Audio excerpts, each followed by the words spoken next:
good afternoon everyone. This is our report for today. It's all about learners with difficulty in remembering and focusing. So these are the learners who struggle with remembering and focusing and can experience a range of challenges that affect their academic performance and overall learning experience. So let's understand why this happens to them. So according to International Classification of Functioning Disability and Health of the World Health Organization 2001, their definition of memory function is short-term memory, long-term memory, and retrieval of information over time. And the attention function is sustaining, shifting, dividing, and sharing attention for a required time period. So let's start with memory function. In the memory function, there is a short term. Short term is where it is temporary and lasts in 30 seconds. Kung saan, pansamantala lang ang memorya na tumatagal sa ating mga isipan. So ito ay nagdalaho agad-agad. Nagtatagal lang siya ng 30 seconds. Pag may binabasa ka, ito ay nakakalimutan agad, o kaya ito ay nagtatagal lang ng 30 seconds. Kailangan pa natin ulitin basahin para ito ay maisip ulit. Ito ay matandaan natin ulit. So next is the long-term memory. The long-term memory is storing of information for a long period of time. So dito naman ay ito naman ay nagtatagal ng mas matagal. So, permanent storage system where information is stored, mas nagtatagal ang informasyon sa ating utak. For example, yung mga kaarawan, hindi natin ito kailangan isipin ulit dahil ito ay nasa ating isipan na at naiisip na natin agad-agad kung ano ito. Then next is the retrieval. Retrieval is recalling of information. Pag-alala ng mga impormasyon. Kakayahang maalala ulit ang mga impormasyon. Process of assessing and bringing stored information back into conscious awareness. So, example, may gusto kang ikwento na kwento nila sa'yo. So, naaalala mo iyon at naibahagi mo ito. And then, next is the attention function. So, may apat. There are 4 examples of attention functions: the sustained attention, selective attention, and the shifting attention. The last one is the dividing attention. The first one is, so attention isn't just about focusing. It's a complex skills involving several aspects. So these are the sustained. The first one is the sustained attention. The ability to maintain focus on a task for an extended period. This is a crucial for a task requiring concentration, such as reading a chapter or solving a complex problem. So, dito may concentration ka sa iyong ginagawa. So, kung kaya niya makapag-focus sa isang gawain ng mahabang panahon. So, kahit madaming distraction sa kanyang paligid ay nakaka-focus pa rin siya at nakikinig sa kanyang guro. So, selective attention naman is focusing on a specific stimulus while ignoring others. So, dito naman, kaya nitong ibaliwala ang mga distraction kung saan itutuon ang kanyang focus sa mahalagang gawain. So, in a classroom setting, so pag nagtuturo ang guro, kahit maingay sa kanyang paligid, ay naka-focus pa rin siya sa kanyang guro sa pakikinig. And then, the next one is the shifting attention. So, ito yung kakayahan or switch focus between different tasks or stimuli. So, ito yung kakayahan ilipat ang focus sa pagitan ng iba't ibang gawain o stimuli. Ito ay mahalaga para sa multitasking o paglipat sa pagitan ng iba't ibang aspeto ng isang problema. And then, the last one is the dividing attention. So, dito sa dividing attention, kaya ng batang mag-multitasking. So, kakayahan niyang hatiin ang kanyang atensyon sa pagitan ng maraming gawain ng sabay-sabay. So, ito ay mahirap gawin kaysa sa shifting attention. And then students with memory or attention problems may struggle to follow instructions, remember informations, complete tasks, organize thoughts, and achieve academically.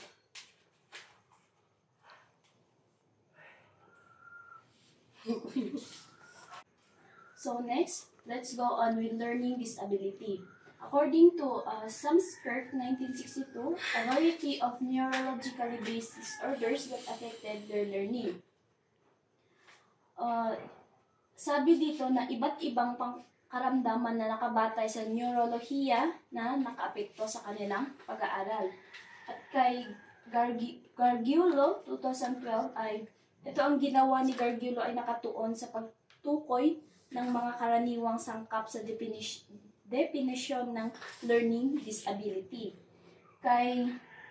Sa National Joint Commission on Learning Disability 1990, it says that a general term that refers to a heterogeneous group of disorders manifested by significant difficulties in acquisition and use of listening, speaking, reading, writing, reasoning, or mathematical abilities.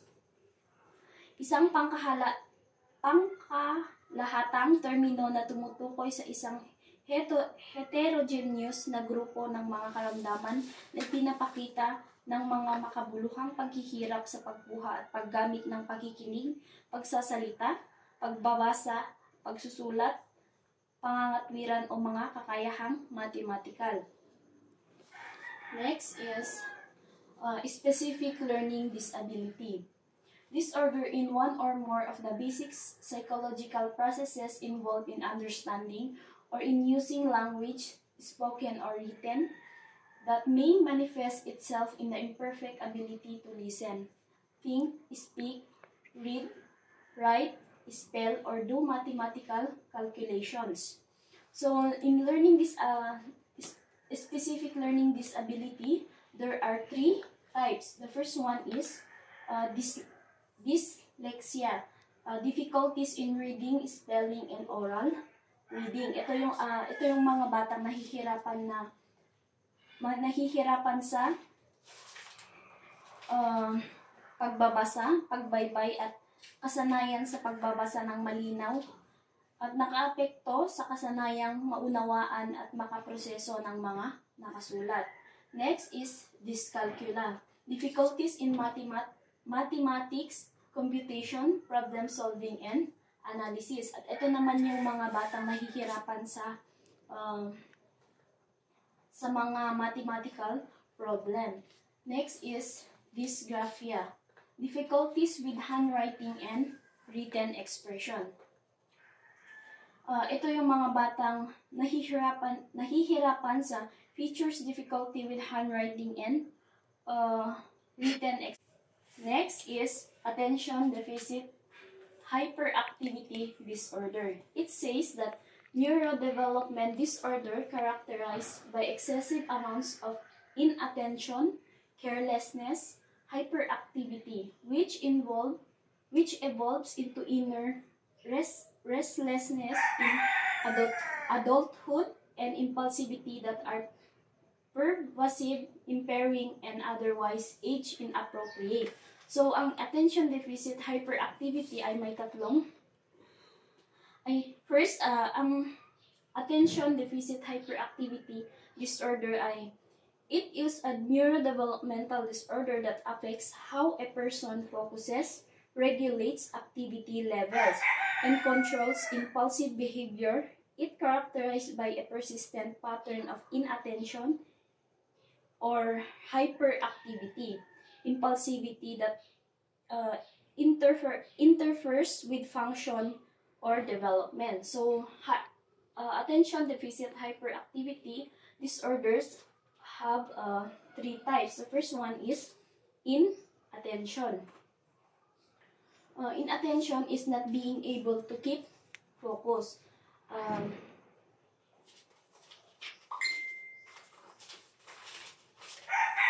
This involves an ability to maintain focus or attention. Ito yung mga bata na nahihirapan silang mag-focus o kumuha ng attention. Next is hyperactivity. Excess movements that is not fitting to the setting. This refers to excessive movements that are not appropriate for the setting. Next is impulsivity. This impulsivity example of this is hasty acts that occurs in the movement without thought. Next is learning disability. Ang learning disability ay isang kondisyon sa neurological na nakaapekto sa kakayahan ng utak na tumanggap, iproseso, mag-imbak, tumugon at makipagtalastasan ng impormasyon. Nakakaapekto ito sa kakayahan ng tao na matuto sa isa o higit pang akademikong larangan tulad ng pagbabasa, pagsusulat o matematika. So, in addition, some common signs that a person may have learning disability include the following. The first one is problem in reading or writing. So, problem in reading or writing, it is difficulty in decoding words, comprehending text, spelling, expressing ideas through writing. Next is problem with math. Problem with maths, it is a child that struggles with calculation or problem solving. Next is poor memory. Poor memory is difficulty remembering information or instructions. Next is problems paying attention. Problem paying attention, easily distracted, difficulty focusing on tasks, short attention span. Next is trouble following directions. Ito yung mga batang nahihirapan sila na sumunod sa mga instruction na step by step. Next, clumsiness. Clumsiness is frequent physical clumsiness, difficulty with motor skills. Next is trouble telling time. Trouble telling time is difficulty understanding or using clocks and calendars. Next is problem staying organized. Difficulty organizing materials, tasks, or time. So that is the some common signs of a person with learning disability. Next is ADHD or attention deficit hyperactivity disorder. Is one of the most common neural development disorder of childhood. So there are 4 components of ADHD to identifying students with ADHD. So first is medical examinations. Ang medical examinations ay isang physical na examinasyon upang malaman kung ang isang bata ay may sintomas ng ADHD. Next is clinical interview. Isang nakasustentong panayam sa bata o sa kanyang mga magulang upang mangalap ng impormasyon tungkol sa mga sintomas, pag-uugali at kasanayan ng pag-unlad. Next is teacher and parent rating scale. Standardized rating skills completed by teachers and parents to assess the child behavior and symptoms in different settings. Next, the last one is comments rating skills. So, ang comments rating skills is mas bukas na mga pagsusuri kung saan nagbibigay ng mga guro at magulang ng description, pananaw upang suportahan ang dami ng datos mula sa mga rating skills. Next is learning characteristics. So to determine possible accommodations and interventions, it is equally important to present their strengths and abilities alongside their challenges. These can be used to help create a positive niche for students. So this means that when working with students who struggle with remembering and focusing, it's crucial to identify their strengths and areas where they excel.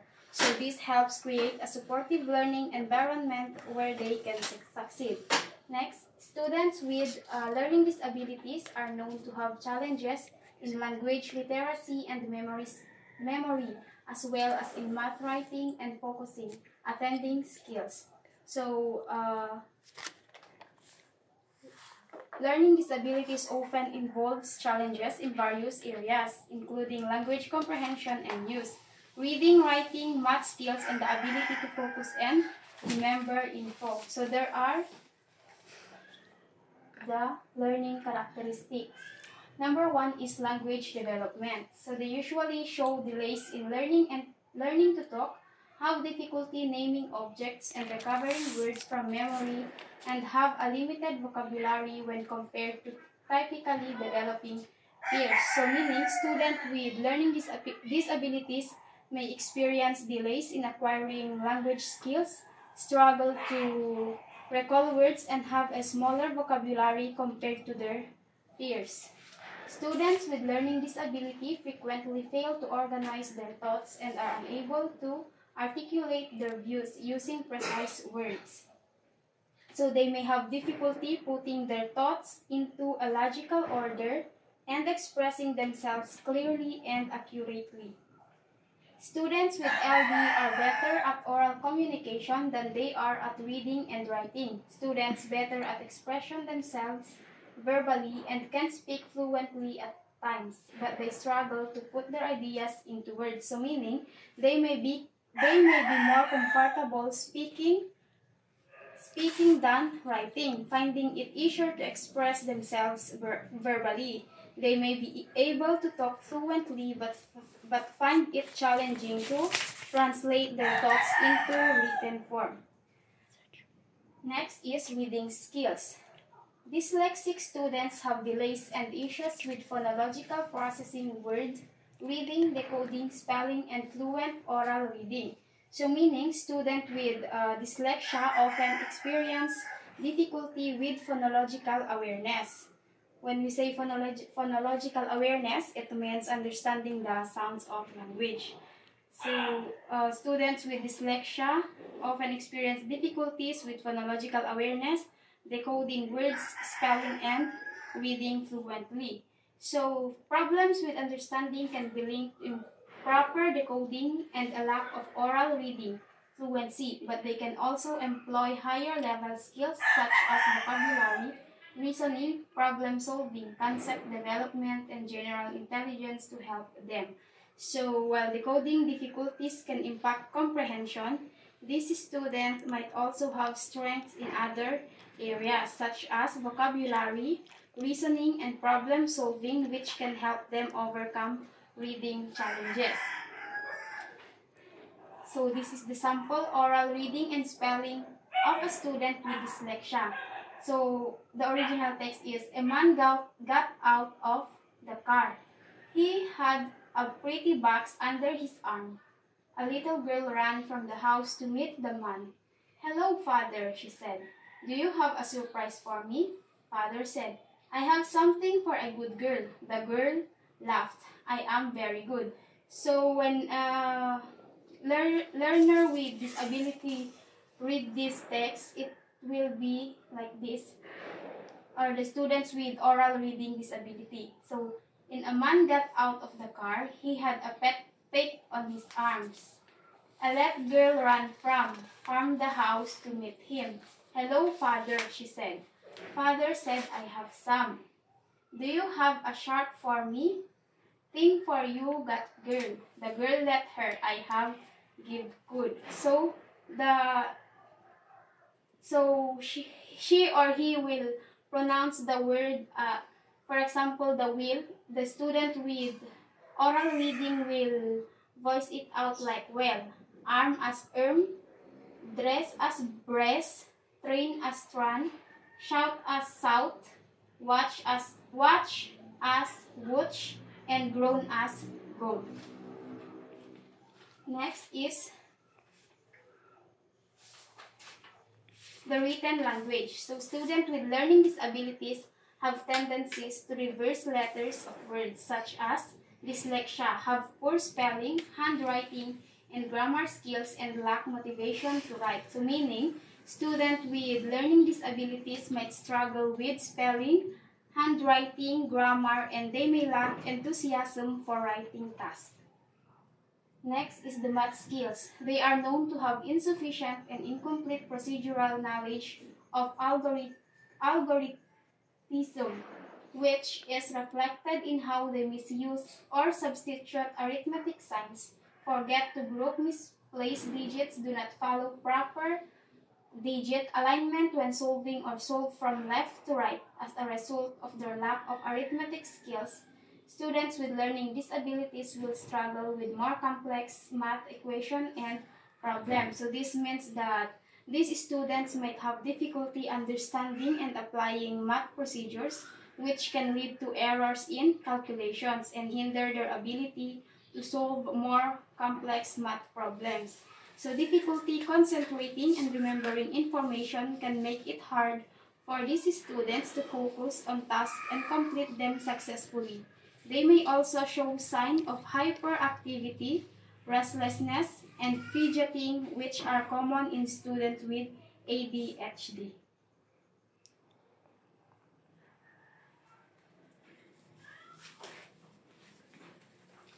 So the next one is the general education adaptations. So the general education adaptations refers to modification and supports implemented with a general education classroom setting to help students with diverse learning needs succeed. So in the general education adaptation, there are 3 principles of universal design for learning. So the first, these are multiple means of representations, multiple means of expression, and multiple means of engagement. So the first principle is the multiple means of engagement. Refers to creating a learning environment in which learners can challenge, excited, and motivated about why they are learning. So remember, when you apply this principle, you're looking to find ways to link materials to students' life, interests, and experiences by giving them choices. So this multiple means of engagement, the first principle. So, ito ay pag lumikha ka ng kapaligiran sa pag-aaral na nakapag-uudyok. So, you need to, kailangan mong makuha yung interest ng mga bata, yung excitement nila para sila ay mas magaganahang mag-aral. So, example, simulation games, plays, drama, dance, discussion, and debates giving opportunity for students' choice. Range of reading materials, activities, and use inquiry-based learning and non-project-based approach. So, pag gumawa ka ng mga activities, kailangan mo i-consider yung kanilang interest, yung kung ano yung mga experience nila, at bigyan mo din sila ng freedom para makuha mo yung excitement sa kanila at excitement and motivation para sila ay mas maganahang mag-aral pa. So the next one is the multiple means of representation. So this is the second principle. Refers to presenting information in multiple ways. Remember, learners offer in a ways that they perceive and comprehend information that is presented to them. So, ano yung pinakita mo sa kanila, yun din yung kanilang gagawin. So, in this principle, kinikilala nito ang mga mag-aaral ay may iba't ibang paraan ng pag-unawa at pagproseso ng impormasyon. So, sila ay may iba't ibang kakayahan kung paano nila maintindihan yung pagtuturo ng isang guro. So, dapat, for example, audiobooks alongside with real books. So, the two kinds of this book, yung isa ay may pag may nilagay kang laruan, ay meron nang nagbabasa dun sa book. Pero, dun naman sa isa is real book. Ito ay totoong libro. And then, so hands-on experience, paggamit ng multisensory activities, pagdaragdag sa mga paliwanag ng guro, paggamit ng mga materyales na mayaman sa visual representation. So these are the pictures, organizers, diagrams, and etc. At pagbabasa na may kasama. So mas maganda kung meron pa rin silang kasamang pagbabasa para ito ay kanilang mas naengganyo silang magbasa. So, in this second principle, just remember that learners offer in the ways that they perceive and comprehend information that is presented to them. Next is third principle, multiple means of expression. It says that refers to offering students diverse ways of expressing what they have learned. Layunin nito na magbigay ng iba't ibang paraan para maipahayag ng mga mag-aaral ang kanilang natutunan. So, kinikilala nito ang mga mag-aaral ay may iba't ibang paraan ng pagpapahayag ng kanilang kaalaman at pag-unawa.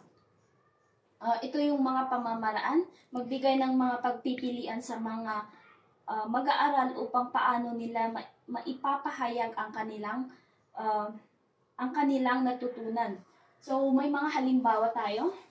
First is debates. Debate allows students to express their understanding through structured arguments or discussion. So, next is build models. Allow the students to build models using physical models to represent concept or process of the given topic. Next is experimentation. They can allow the students to represent experiment. And next is writing activities. Traditional writing, assignments, essays, and report. Next is portfolio assessment. Ang portfolio assessment is ito yung pagkolekta mo ito yung paraan ng pagkolekta mo sa mga activities ng mga students mo. Next is draw pictures, use graphic organizers to illustrate concept or content. It is using visual aids to illustrate concept. So let's remember that multiple means of expression is some learners may be able to express themselves well in written text but not speech, and vice versa. May mga bata na mas na-express nila ang kanilang mga natutunan by sa mga paraang ito, pwede sa hindi lang sa pagsulat, pwede sa mga halimbawa ng debates, ay pwede nila ipahayag ang kanilang natutunan sa specific na activity.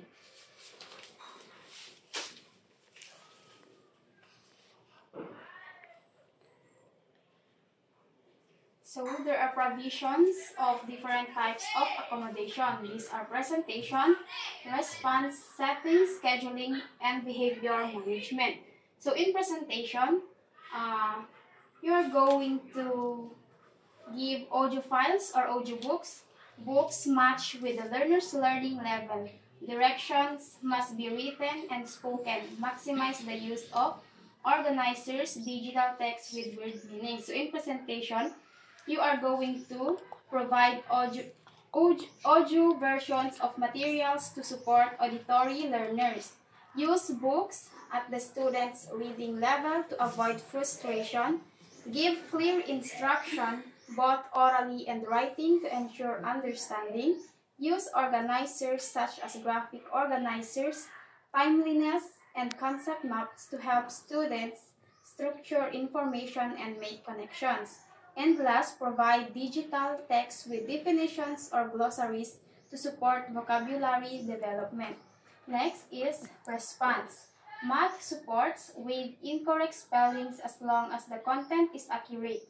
Word processor with spelling and grammar checks. So, you're going to offer math manipulatives like calculators or other tools to aid in math problem solving. Focus on the content of written work rather than minor spelling errors, especially if the student demonstrates understanding.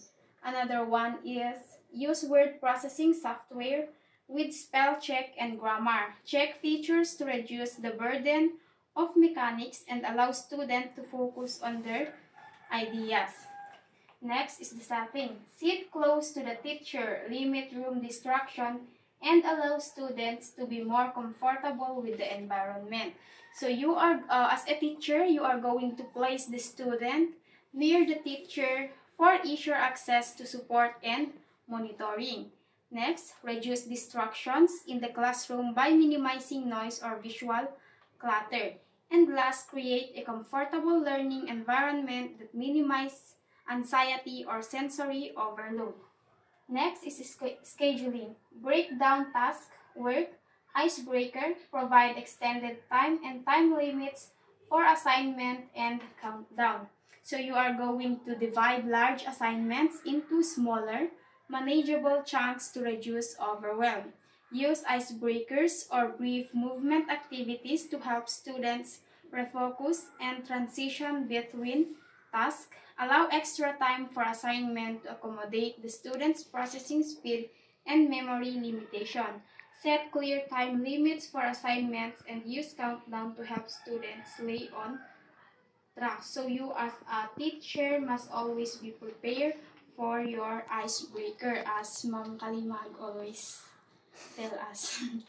Next is behavior management. Teach self-talk skill, teach physical relaxation techniques, and allow students to doodle while listening to lecture. So meaning you are going to help students develop self-talk strategies to manage their thoughts and behavior. Teach relaxation techniques such as deep breathing or progressive muscle relaxation to reduce anxiety and improve focus. And last, allow students to engage in quiet, non-disruptive activities like doodling or fidgeting while listening to lectures. This can help them channel their energy and stay engaged. For the conclusion, so in this topic, the learners with difficulty remembering and focusing. So understanding these factors is crucial for understanding the challenges faced by learners with difficulty in remembering and focusing. It is important to remember that these challenges are not a reflection of a learner's intelligence or effort. With the right strategies and support, these learners can thrive in their learning journey. So for more information and for the conclusion of this report, you can watch the video in our PPT. And thank you for listening in our report.